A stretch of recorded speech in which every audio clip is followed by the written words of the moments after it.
In Genesis chapter 13, it says Abraham was very rich in livestock, silver, and gold.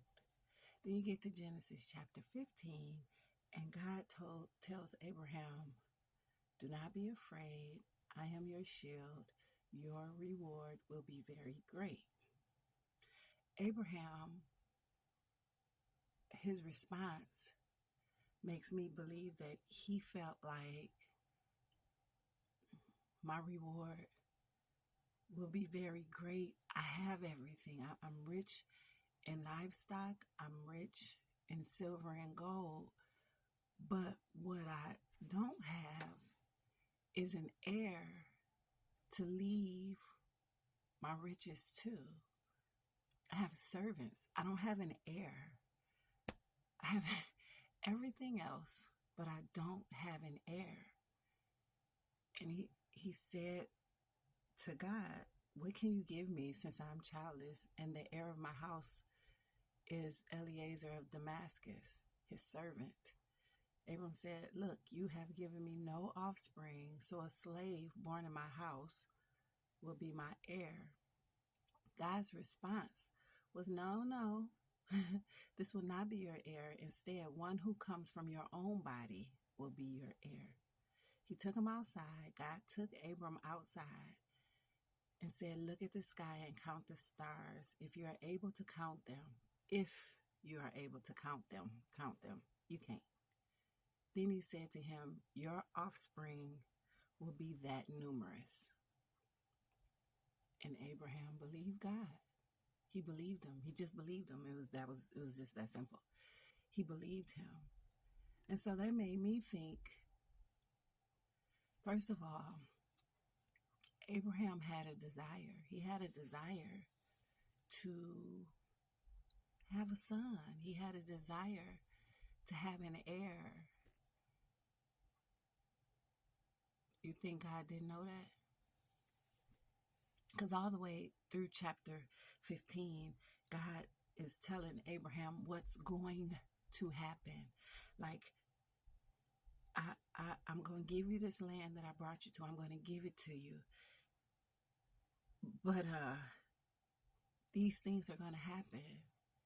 Your people are going to be slaves for 400 years. Like, God told him the future. He told him what was going to happen. He told him, "You're going to have children as many as the stars in the sky, as the sand in the sea. You can't even count that high.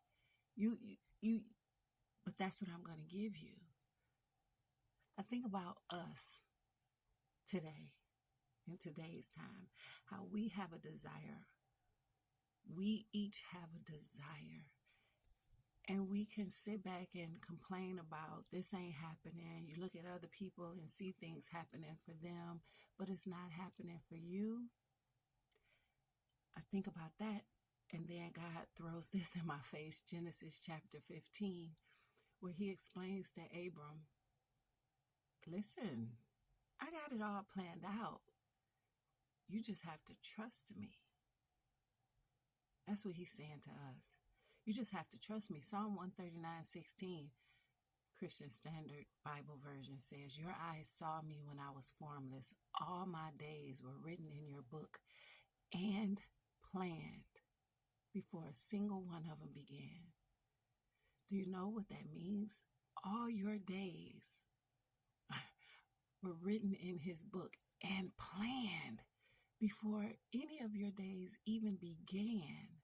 That means he has it all worked out. He has it all planned out. It is already done. You just have to keep living to get to it. You think God doesn't hear your prayers? You think he doesn't know what your desire is? Abram didn't have, he he was 100 years old before, was he 100, 110? He was old before he had the baby that he was promised. But God knew before he was born that these things were going to happen. We have to talk to God, share with him our desires. understanding that more than likely the desire that you have, God gave it to you.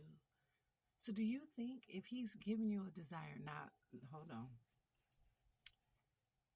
a godly desire. I'm not talking about you want somebody else's husband or you want somebody else's wife or you're coveting, desiring something that somebody else already has. I'm not talking about that. I'm speaking godly desires.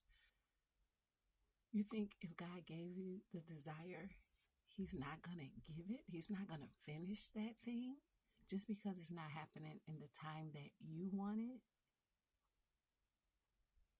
Abram was rich in livestock, silver, and gold, but his true desire was to have an heir to leave all of his riches to. God already had a plan. Abram believed him. Do you? Listen, y'all, don't praise me. Praise God who gives it to me to share with you. I love you.